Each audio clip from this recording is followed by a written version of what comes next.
नमो अर्हन्ताणं नमो सिद्धाणं नमो आर्याणं नमो अध्यायाणं नमो लोये सव्यसाहुडम् अर्हन्त भासियत्थं गणहरदेवे गन्थियं सम्मं प्रणमामि भक्तियुक्तो सुदृणाणमहोदहिं शिरसा सिद्धे जयपि सिद्धे चौवि आराहणा फले पत्ते वंदिता अरिहन्ते वोच्छम आराहणाकं सो। भगवती आराधना श्रुतावतार पर बात चल रही है। श्रुतावतार में प्राचीन समय के जो प्रमुख आगम ग्रंथ है, उस क्रम में भगवती आराधना पे हम व्याख्यान सुन रहे हैं। भगवती आराधना जो कि साधु की समाधि का सबसे प्राचीन ग्रंथ है और एक साधक मृत्यु के समय कैसा समता भाव में स्थित रहता है, इसको बतलाने वाला ग्रंथ है। इस समाधि को 40 अध्यायों में बांटा है। जब कोई जीव संस्तर पे लेटा है संघ में और अब ज़्यादा वक्त नहीं है, उम्र है का बिल्कुल आखिरी पड़ाव है, उस समय मुनि निर्यापक आचार्य के नेतृत्व में, निर्यापक आचार्य तो एक ही होते हैं लेकिन जो सब मिलके समाधि कराते हैं वो भी निर्यापक कहलाते हैं, लेकिन उनका नेतृत्व करने वाले आचार्य ही होते हैं। तो वो निर्यापक साधु के द्वारा जो उनकी समाधि कराई जाती है उसका वर्णन चल रहा है कि जिस समय वह लेटे हुए हैं, आहार का त्याग कर चुके हैं और सभी से क्षमा याचना कर चुके हैं, क्षमा भाव व्यक्त कर चुके हैं, उस समय आचार्य उनको कर्ण जाप देते हैं, यानी उन मुनिराज को कुछ उपदेश देते हैं। वो क्या उपदेश देते हैं वो बात चल रही है और वो बहुत अद्भुत है उपदेश। न केवल किसी क्षपक के लिए बल्कि हम सबके लिए बहुत प्रयोजनभूत उपदेश है। जैसे कि 5 महाव्रतों का उपदेश दिया, शल्यों के त्यागना का उपदेश दिया, सम्यक की श्रुत ज्ञानोपयोग को धारण करने का उपदेश दिया। ये सारा उपदेश देने के बाद अब चूँकि 4 कषाय, ये कषाय तो मूल संसार है ना, तो आचार्य ने चारों कषाय की अनिष्टता का वर्णन किया और साथ साथ ये भी बताया कि हमें केवल बहिरंग शुद्धि पर ही ध्यान नहीं देना है बल्कि अंतरंग शुद्धि बढ़ानी है। यद्यपि अंतरंग शुद्धि के बिना बाह्य शुद्धि जो होती है वो कार्यकारी नहीं होती, लेकिन फिर भी अंतरंग शुद्धि के लिए बाह्य शुद्धि अनिवार्य है, ऐसा आचार्य लिखते हैं। यदि बाहर में शुद्धि नहीं है तो अंतरंग शुद्धि नहीं हो सकती। बाहर में परिग्रह त्याग नहीं है तो अंतर से निर्ग्रंथ नहीं हो सकते। बाहर में हिंसा से व्रत है तो अंदर में अहिंसक नहीं हो सकते। बाहर से विषय का त्याग नहीं है तो अंदर से ब्रह्मचर्य नहीं हो सकता। तो बाहर की वस्तुओं का त्याग तो होता ही है ना। अंतरंग शुद्धि के लिए बाहर की शुद्धि अनिवार्य है ना। तो वहाँ आचार्य चारों कषाय की अनिष्टता का वर्णन करते हैं कि हे जीव, क्रोध, मान, माया, लोभ, ये चारों कषाय बहुत ही अनिष्टकारी हैं, इसलिए कोशिश करो कि ये कषाय का भाव हमारे अंदर ना आए। और उस प्रसंग में आचार्य ने जो चारों कषायों को जीतने का उपाय जो बताया है कि यदि कोई कषाय भाव है तो आप क्या चिंतन करें, क्या विचार करें। हर आदमी पूछता है, प्रश्न करता है, कोई भी थोड़ा सा भी है ना मंद, मोह मंद वाला होगा कि साहब कषाय कैसे कम हो, कषाय कैसे कम हो। अब वैसे तो कषाय 10वें गुण स्थान तक चलती है, ठीक है ना, और कषाय की कैटेगरियां हैं। तो आचार्य ने यहाँ कषाय को जीतने के लिए अनेक गाथाएं लिखी है ना। ये 1429 से लेके 1435 तक 7 मतलब गाथाओं में क्रोध को जीतने का उपाय बताया। फिर आगे की 5 गाथाओं में मान को जीतने का उपाय बताया। आगे की 5 गाथाओं में माया को जीतने का उपाय बताया। और आगे की 5 गाथाओं में लोभ को जीतने का उपाय बताया। अब ये कितना प्रयोजनभूत विषय है, हम सब के लिए कितना प्रयोजनभूत है। तो देखो, थोड़ा सा रसास्वादन करते हैं। आचार्य लिखते हैं कि जब आपको कोई बुरा भला कहे, कोई आपको कुछ दोष लगाए, अवगुण बताए आप में, तो आप क्या करें? गुस्सा करें? बोले नहीं, आप ये विचार करें कि जो उसने हमें बुरा भला कहा है, क्या वो दोष हम में है? यदि नहीं है तो कोई बात नहीं, फिर उसके कहने से क्या फ़ायदा। और है तो वो सही ही कह रहा है। और यदि वो सही कह रहा है और आप में वो दोष हैं, तो आप उसे थैंक्स कहो कि आप मुझे धन्यवाद आपको जो आपने मेरे दोष बताए। यदि कोई गाली दे तो ये सोचें कि गाली ही तो दी है, मारा पीटा थोड़ी है। मारे पीटे तो ये सोचें कि मारा ही पीटा तो है, जान से थोड़ी मारा है। जान से भी मारने पे उतारू हो जाए तो ये विचार करें कि ये मेरे धर्म का नाश थोड़ी कर सकता है, ना मेरे आत्म धर्म का नाश कर सकता है। वह आत्म धर्म जब पर्याय में प्रकट होता है, उस रत्नत्रय का नाश ये नहीं कर सकता, इसलिए मैं किस पे क्रोध करूं। ऐसा विचार लिखा क्रोध को जीतने का। और क्रोध में कोई आपको अनिष्ट करता है, पूजन की पंक्ति में लिखा ना, गाली सुनी मन खेद न आनो, गुण को अवगुण कहे अयानो, कही है अयानो वस्तु छीने, बांध मार बहु विधि करे। तो ये सारा जो वर्णन है, तो उस समय आचार्य लिखते हैं कि तुम ऐसा विचार करो कि ये पूर्व कर्म के उदय के कारण इस तरह के यह हमारे विरुद्ध आचरण कर रहा है, हमें बुरा भला कह रहा है, हमें नुकसान पहुंचा रहा है, इसमें इसका कोई दोष नहीं है।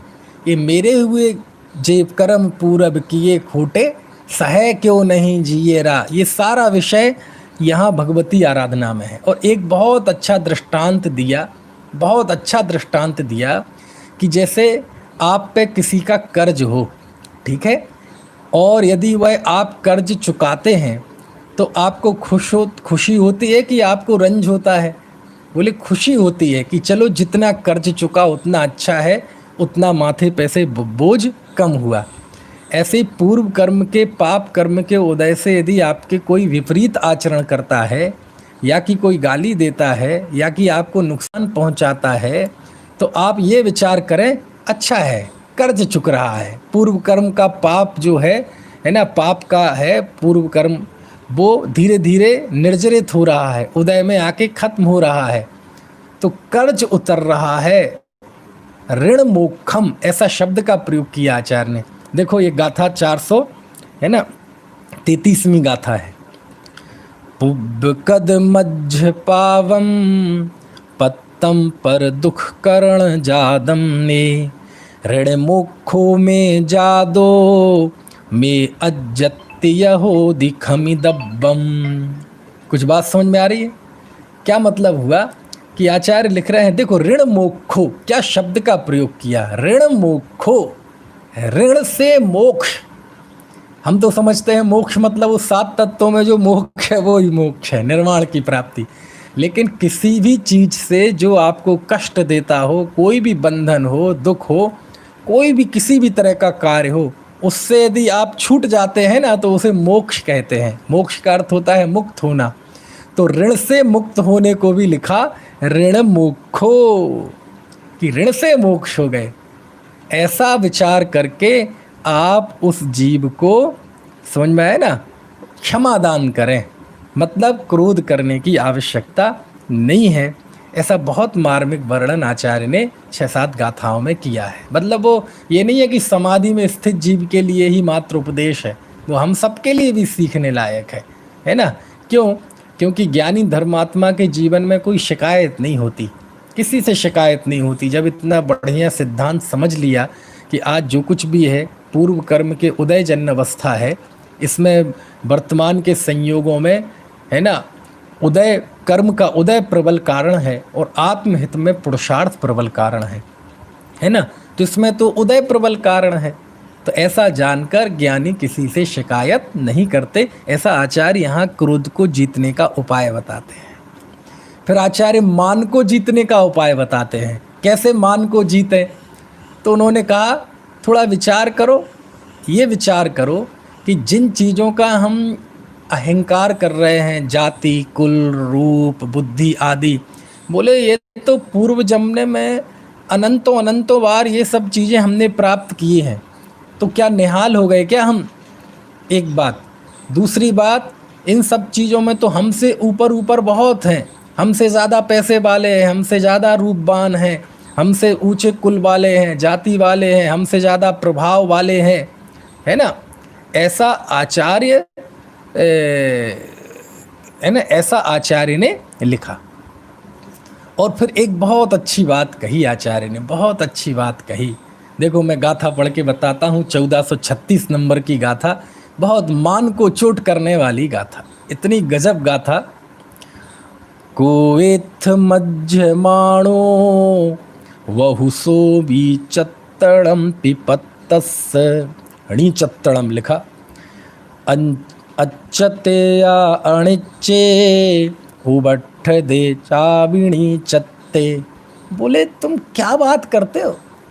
अरे तुम्हारे क्या, तुम पूर्व जन्म में ऐसे नीच गतियों में, नीच स्थितियों में गए हो तुम कि यदि उसका विचार किया जाए तो कहीं मान पैदा ही ना हो।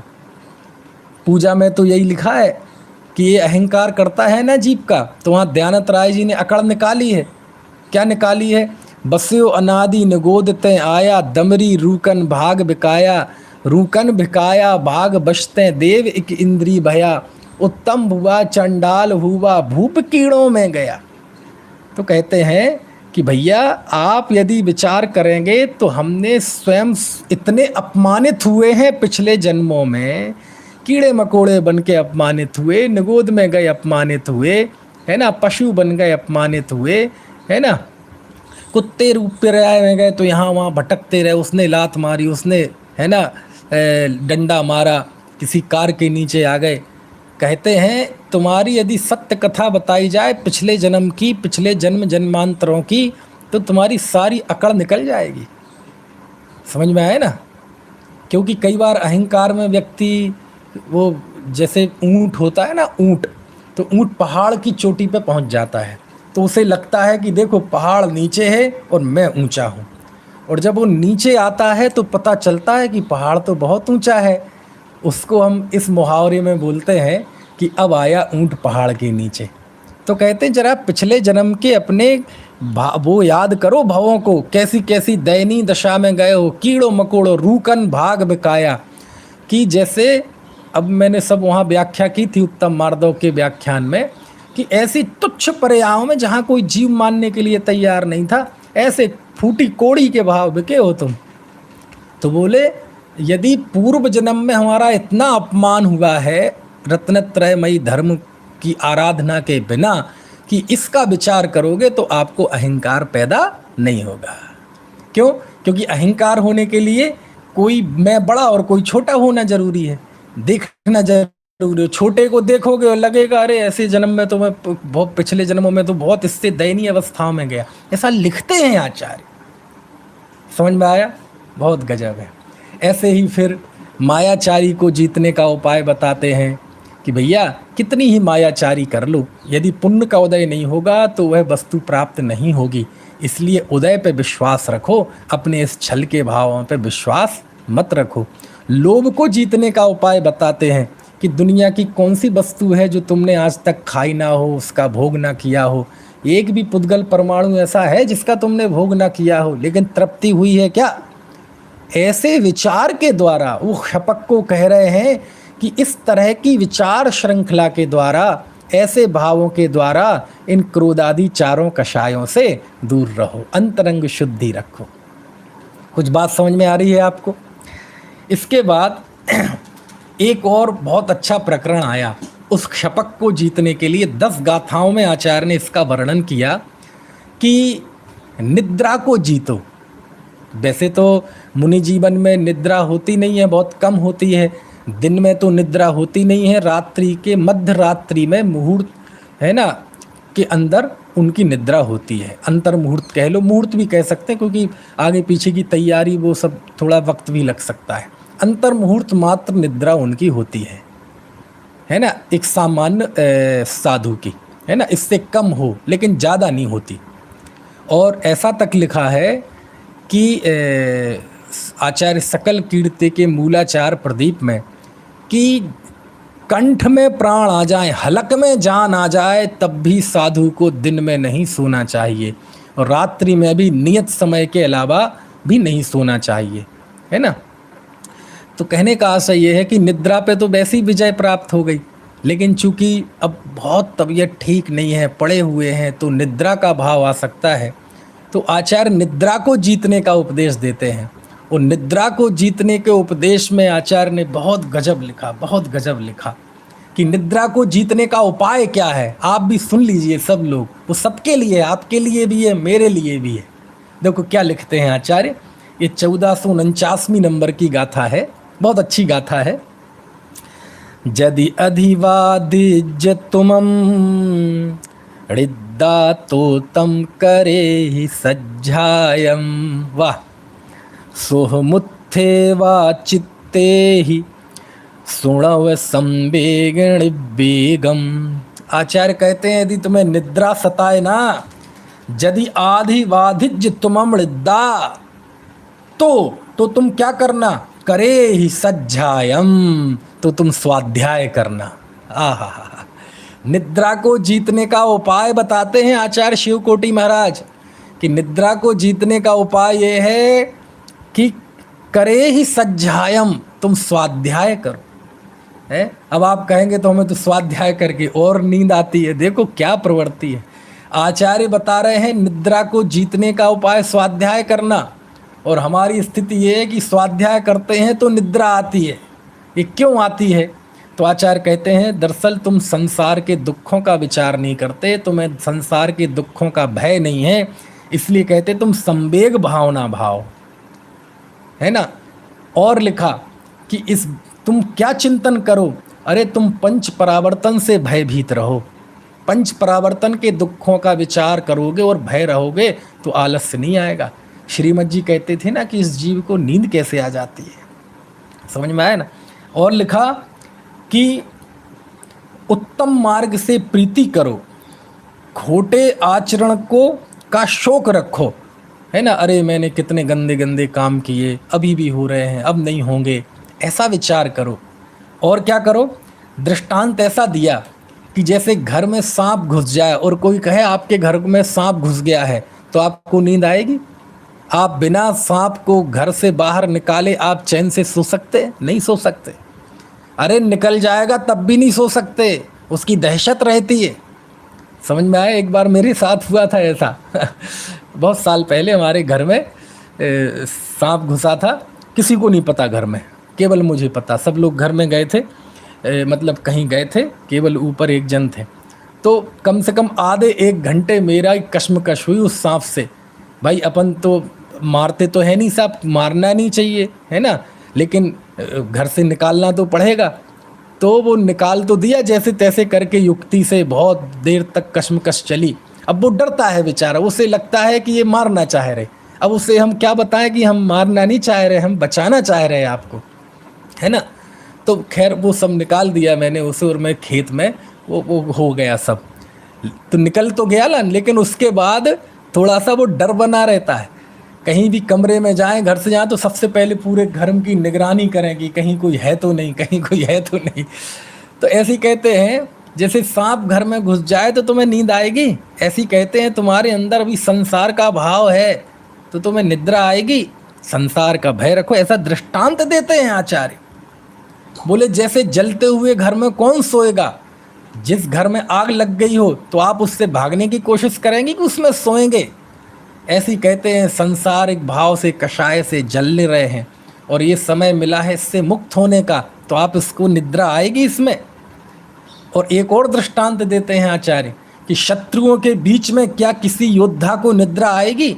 सामने शत्रु है, ललकार रहा है, आंखें में आग बरस रही है, शस्त्र पे बाण चल रहे हैं, और ऐसी स्थिति में किसी योद्धा को निद्रा आएगी? ऐसा उपदेश दे रहे हैं आचार्य उस शपक को कि अरे तुम्हारे मृत्यु का समय नज़दीक है, इस समय तुम्हें अपने आत्म स्वभाव में स्थित रखना है, रहना है, अपने वैराग्य को, अपने रत्नत्रय भेदाभेद रत्नत्रय को संभालना है। और तुम्हें नींद आ रही है? योद्धा को नींद आएगी ऐसी स्थिति में? सांप घर में घुसा हो तो नींद आएगी, घर में आग लग रही हो तो नींद आएगी? ऐसा आचार्य उपदेश देते। कितना मार्मिक उपदेश है सच में। आप पढ़ना 10 गाथाओं में ऐसा उपदेश है ना। और जब ये सब हो गया, ठीक है, ये अनुशिष्टि अधिकार पूरा हो गया।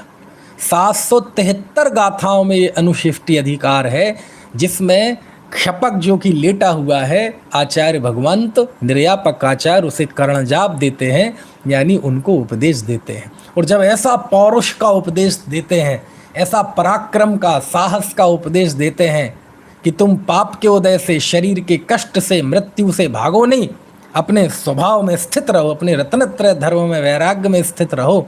और जब ऐसा उपदेश सुनते हैं तो मालूम क्या बोलता है वह क्षपक? क्षपक क्या बोलता है? आहा, देखो क्या गाथा लिखी आचार्य ने, 1497वीं गाथा। ठाणा चले जमेरु भूमि ओ मच्छिया भविष्य दी, णाया हम गच्छामि विगदिम तुझ्झम पाय पसायेण। वाह क्या बात है।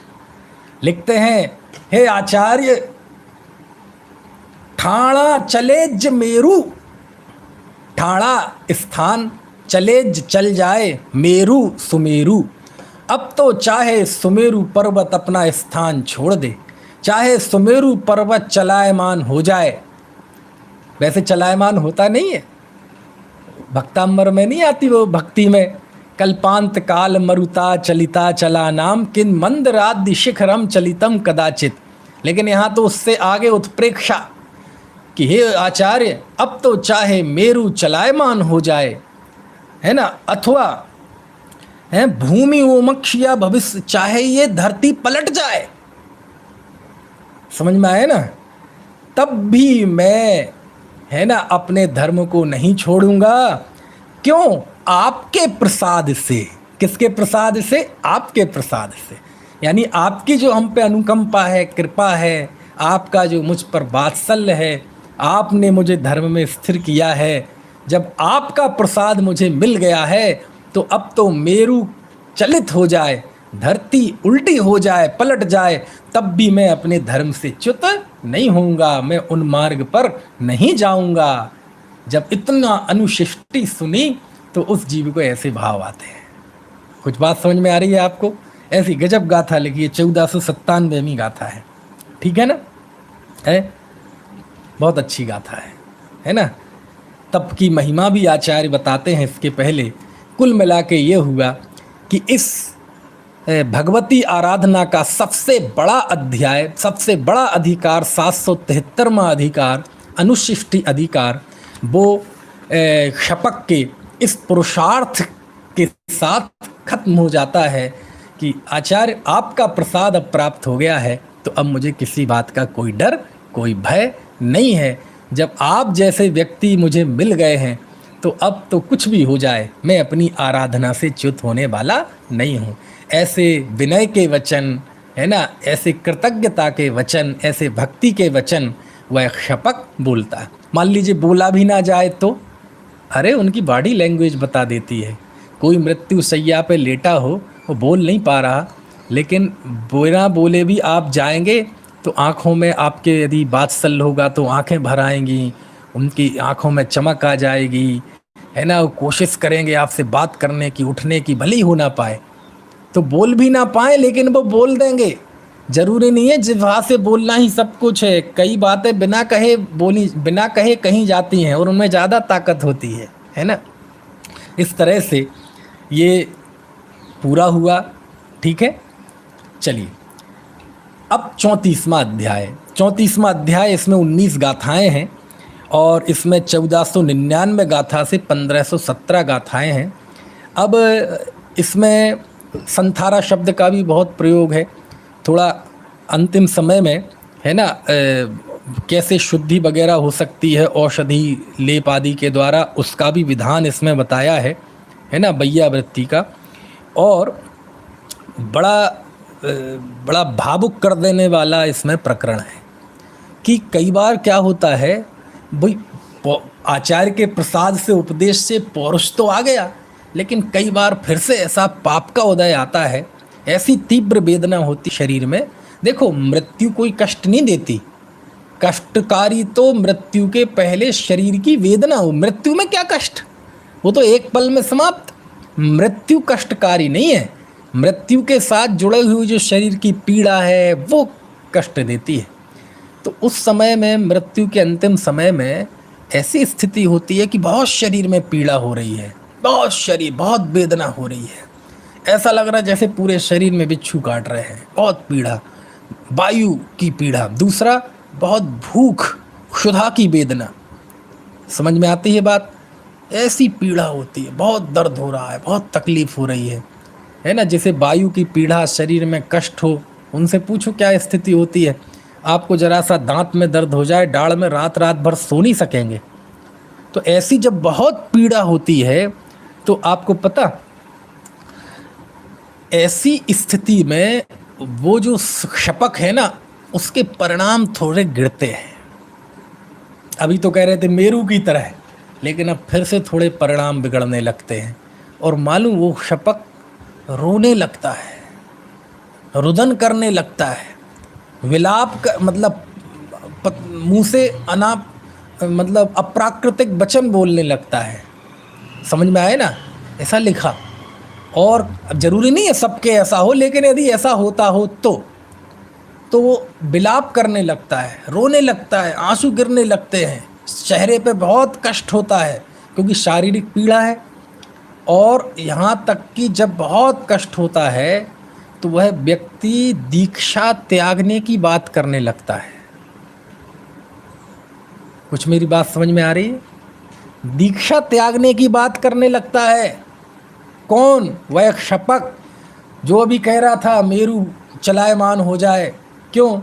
क्योंकि होता ही ऐसा है, हमारे आपके साथ भी होता है। जब कोई बहुत बढ़िया प्रवचन सुने, व्याख्यान सुने, तो उस समय ऐसे भाव आते हैं, और यहाँ जा वाणी के ज्ञान ते हुई और सब खत्म, सब सूख जाता है। ऐसे श्रोताओं को मिट्टी की तरह श्रोता कहा ना धरसेन स्वामी ने, वीरसेन स्वामी ने कहा धवला भाग 1 में। धरसेन स्वामी विचार करते हैं श्रोता के पात्र और अपात्र का, तो उसमें एक श्रोता लिखा मिट्टी की तरह, कि बारिश हुई तो मिट्टी मुलायम हो जाती है, उसे कोई भी आकार दे दो, और हवा लगी कड़क हुई फिर नहीं होते, उसे कोई आकार नहीं दे सकते। और मिट्टी को तो कड़क होने में थोड़ा वक्त लगता है, लेकिन ये चित्त की मिट्टी ऐसी है।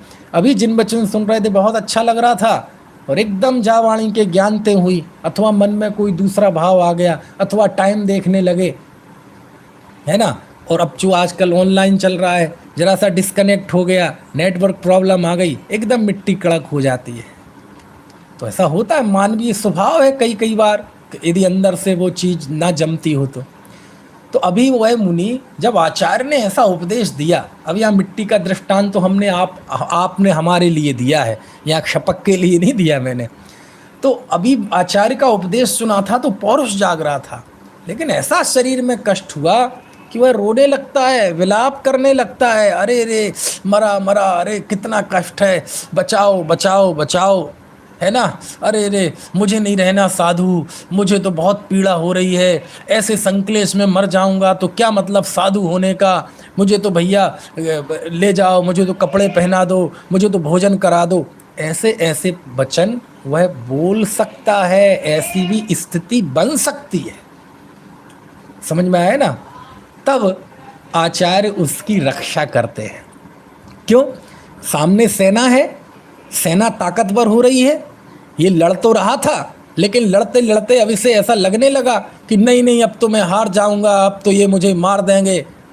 तो फिर दूसरा बड़ा योद्धा जाके उनकी रक्षा करता है, बोले यहाँ मैं आगे आता हूँ, बाहुबली। समझ में आया ना।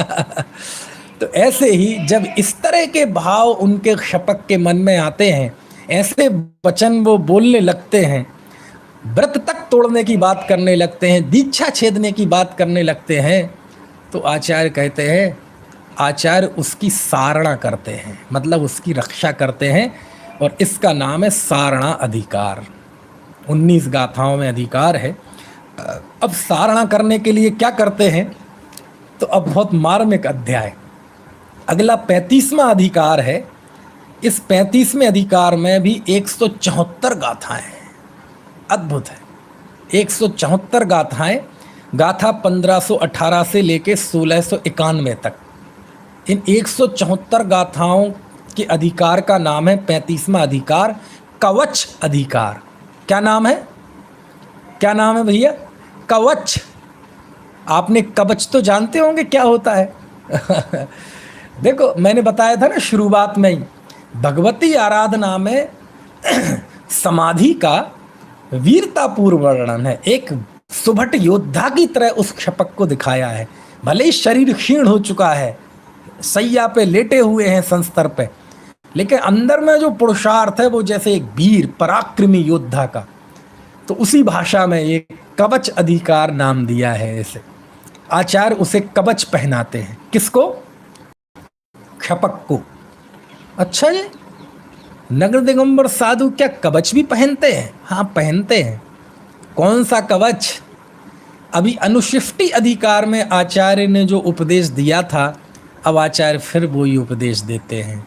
लेकिन इस बार का उपदेश है ना, वहाँ तो महाव्रत आदि का स्वरूप भी बताया, सब बताया।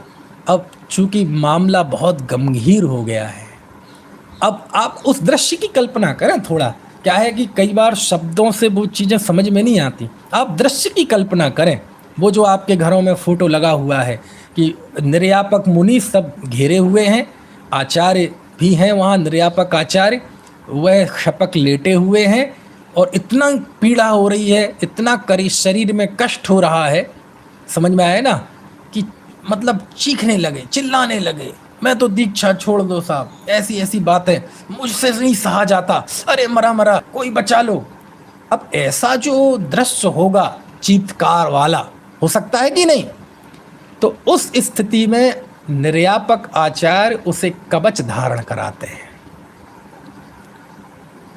किसका कवच? धैर्य का कवच।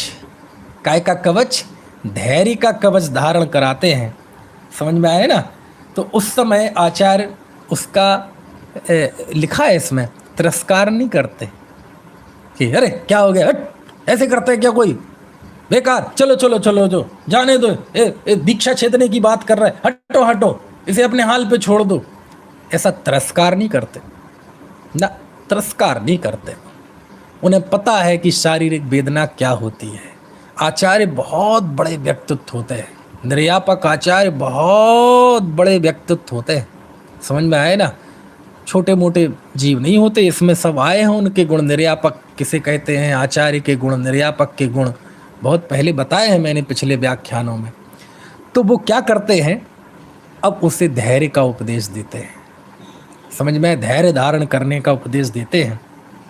और ऐसे उपदेश में मालूम वो क्या कहते हैं, तुम्हें दीक्षा छेदने का भाव आ रहा है, याद करो वह समय जब तुमने दीक्षा ली थी, याद करो वह टाइम, वह परिस्थिति, समझ, उस दिन को याद करो तुमने दीक्षा ली थी। और जब तुम दीक्षा लेने के लिए पूछने गए थे ना अपने माता पिता सबसे, प्रवचन सार में विधि लिखी है, आप इच्छ बंधु बग्गम विमोज दो गुरु कुलत पुते ही आसिजणाण दंसण चरित तब वीर आय आरे, कि जब तुम पूछने गए थे ना दीक्षा के लिए अपने माता पिता से, भाई बंधु से, सबसे, तो तुम कैसे उन सब रागियों के बीच में एक योद्धा की तरह गए थे। योद्धा की तरह गए थे कि नहीं?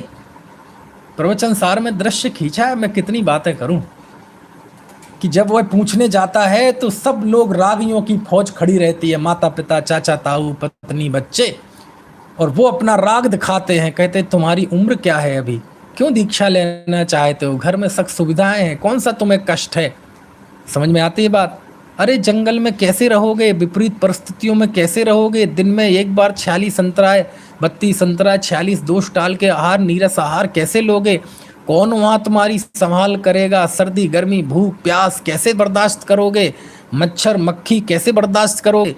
घर में तो सब सुविधा। ऐसा अपना राग दिखाते हैं और उस समय वह पराक्रम दिखाता है। समझ में आया ना? जैसे कोई वो पहलवान होता है ना, वो फेंटा घुमाता है उसमें अखाड़े में, है कोई ऐसा, मानो वो सारे रागियों के बीच में ऐसा अपना वो घुमा के आता है कि मैं मुक्ति मार्ग पर जा रहा हूँ, आप में से कौन आएगा? तो उस समय उसके उस संकल्प को देखकर कितने लोग शर्म से गड़ जाते हैं, और एक व्यक्ति के संकल्प के कारण कितने लोग स्वयं दीक्षित हो जाते हैं। जब जम्बू कुमार स्वामी ने दीक्षा ली तो उनके साथ कितने लोगों ने दीक्षा ली? आप जाइए प्रथमान योग में, अकेली दीक्षा तो देख बहुत मुश्किल, रेयर केस मिलेगा आपको। समझ में आया ना?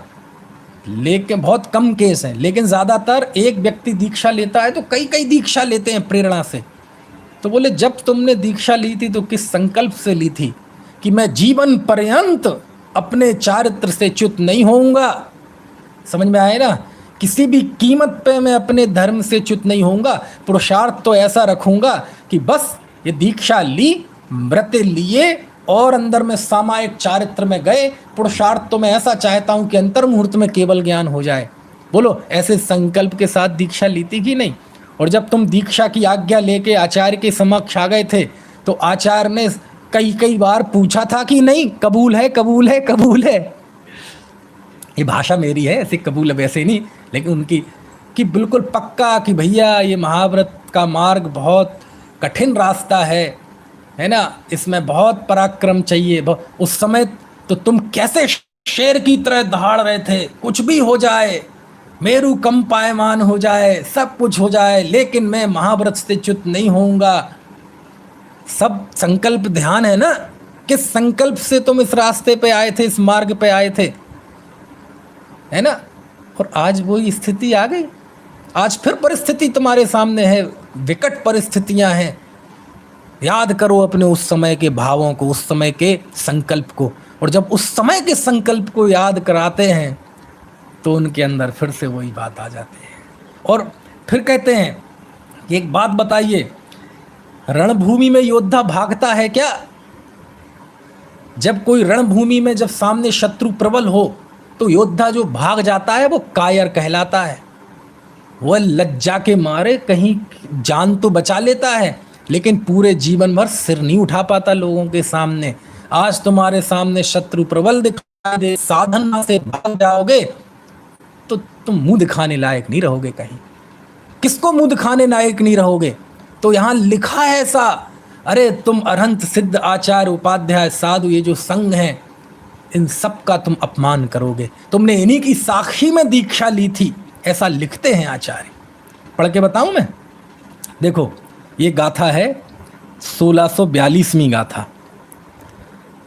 अरहंत सिद्ध केवली अधिता सव्य संग सखिस पच्चखाणस कदस भंजनादो वरम मरणम। आहा, अरहंत सिद्ध है ना, केवली भगवान और सभी संघों की शिक्षा को धारण करके तुम ऐसा त्याग करने के बाद यदि इस त्याग का भंजन करते हो तो इससे अच्छा तो मृत्यु है। ऐसा लिखा। वरम मरणम, वरम मतलब श्रेष्ठ है, मरणम मतलब मरना, मतलब इससे अच्छा तो मरना है। मर जाओ लेकिन ऐसा कार्य मत करो। ऐसा ऐसा ऐसा उपदेश देते हैं आचार्य। समझ में आए? और हमारे यहाँ तो वैसी भारतीय संस्कृति में जब कोई योद्धा रणभूमि में जाता है तो वह तिलक करती है उसकी पत्नी, पत्नी ना हो तो माँ, माँ ना हो तो बहन, कि देखो हम ध्यान रखना रणभूमि से लौटना मत। समझ, मैं कायर की पत्नी कहलाने से अच्छी एक शहीद की पत्नी कहलाना पसंद करूंगी। शहीद की पत्नी कहलाना मुझे सौभाग्य प्रदान करेगा। तुम नहीं भी रहोगे लेकिन शहीद होके आए तो मैं उस सौभाग्य के सहारे कि मैं शहीद की पत्नी हूँ, शहीद की विधवा रहना पसंद मैं करूँगी, लेकिन डरपोक कायर की सधवा रहना मुझे पसंद नहीं है। समझ में आया ना? ऐसी बात कहते हैं कि तुम परिस्थितियों से भाग रहे हो। आज पाप का उदय आया, शरीर में कष्ट है तो सारे संकल्प भूल गए, सारी वीरता भूल गए। ऐसा कोई भागता है क्या योद्धा? अरे तुम योद्धा हो, तुम ताकतवर हो। समझ में आया ना? ऐसा, और ये भाव युद्ध भूमि में कितना दिखाया जाता है नाटकों में, है ना। कई बार ऐसा होता है, पुराने ज़माने में क्या होता था कि ये कवियों को युद्ध भूमि में ले जाया करते थे। चंद बरदाई थे ना, नाम सुना होगा आपने, चंद कवि पृथ्वीराज चौहान के मित्र भी थे, दरबारी कवि भी थे। तो वह युद्ध भूमि में जाते थे, युद्ध भी करते थे, कलम के साथ साथ तलवार के भी धनी थे। तो युद्ध भूमि में कभी क्या कि कई बार ऐसा मौका आएगा कि क्रिकेट मैच में नहीं होता, यहाँ वहाँ कभी उसकी तरफ कभी इसकी तरफ पलड़ा भारी, और जब शत्रु प्रबल दिखाई देगा तो हमारे जो सैनिक लोग हैं उनको हौसला बढ़ाने के लिए, कहीं भागने ना लगें, तो हौसला बढ़ाने के लिए वो कविताएं सुनाते थे। और ऐसी ओजपूर्ण कविता सुनाते थे, शत्रु ने तुम्हारी माँ के आंचल पे निगाह डाली है, तुम्हारा मरना बेहतर है, मर जाना, लेकिन शत्रु को अपने घर में मत घुसने देना, जीवन भर वीर रह के यश कमाओगे, और यदि आज परिस्थितियों से भाग गए, पीठ दिखा दी, तो जीवन भर शर्म से मर जाओगे। ऐसे ऐसे कविताएं सुनाते हैं।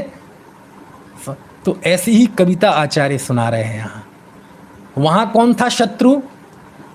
सेना। और यहाँ कौन है शत्रु? पाप का उदय, मृत्यु, पाप कर्म का उदय, असाता वेदनी का उदय, ये सब चीज़ें। वहाँ कौन था? योद्धा। और यहाँ योद्धा कौन है? वह क्षपक। ऐसा अद्भुत अद्भुत है ना।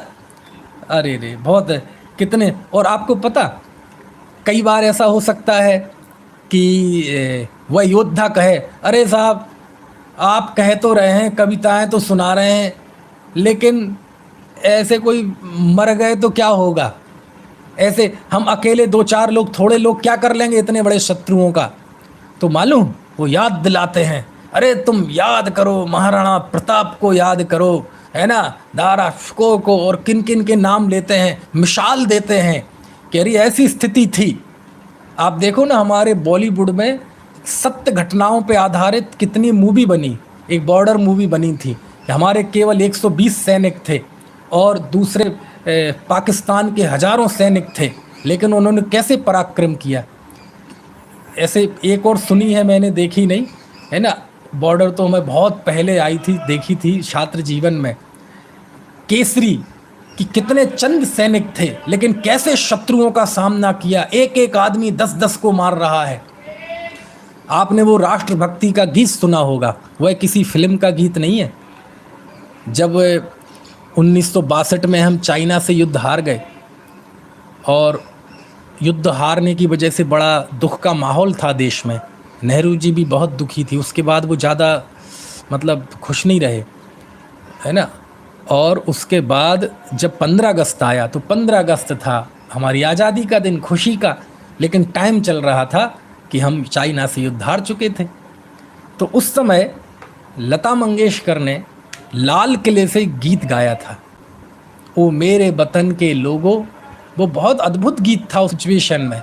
यदि आपको उस गीत की गहराई समझनी है तो आपको उसकी पृष्ठभूमि समझनी पड़ेगी, है ना। वो ऐसे आलाप लेते हैं, ओ मेरे वतन के लोगों तुम खूब लगा लो नारा, आज 15 अगस्त है ना।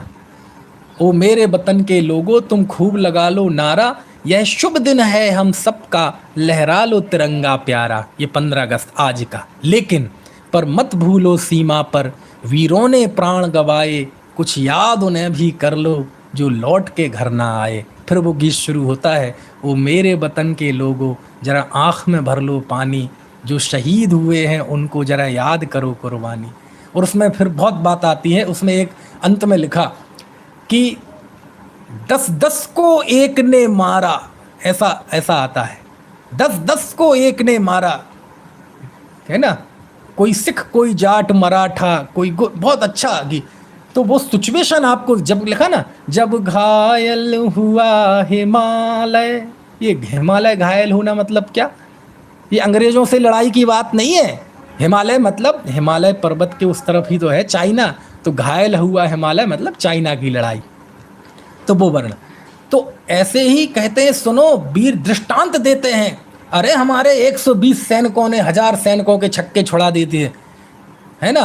हमारे चंद सिख भाइयों ने एक रोज रेजिमेंट ने छक्के छोड़ा दिए थे शत्रुओं के, ऐसी दृष्टा ऐसे यहाँ शिवकोटि महाराज ने उस शपथ को समझाने के लिए दृष्टांत दिए, मिसाल पेश की कि तुम सनत कुमार मुनि को याद करो, अनेक पुत्र को याद करो, सुकुमार, सुकोशल, गजकुमार, भद्रबाहु, ललित घट, अभय घोष, विद्युच्चर, गुरुदत्त महाराज को याद किया, द्रोणगिरी से जिनको निर्माण की प्राप्ति हुई कि उनको शरीर में पूरी कपास वो रुई होती ना, रुई लपेट के आग लगा दी थी, शरीर को आग लगी थी और वह वहां अंदर में कर्म जला रहे थे, है ना। दंड, अभिनंदन आदि 500 मुनि राजों को घानी में पेल दिया गया था, बोलो, उनको याद कराया। चाणक्य मुनि को याद किया, वृषभ सेन सभा सहित उनको याद किया। ऐसे कितने ही शपथ को मिसाल के तौर पे याद किया कि देखो इनके सामने भी शत्रु आ गए थे सारे मिलके, लेकिन ये अंत तक लड़ते रहे और विजय प्राप्त की। ऐसा आचार्य उपदेश देते हैं। और रही दुख की बात, तो अब टाइम हो गया है ना, और बात कल करेंगे, अभी समय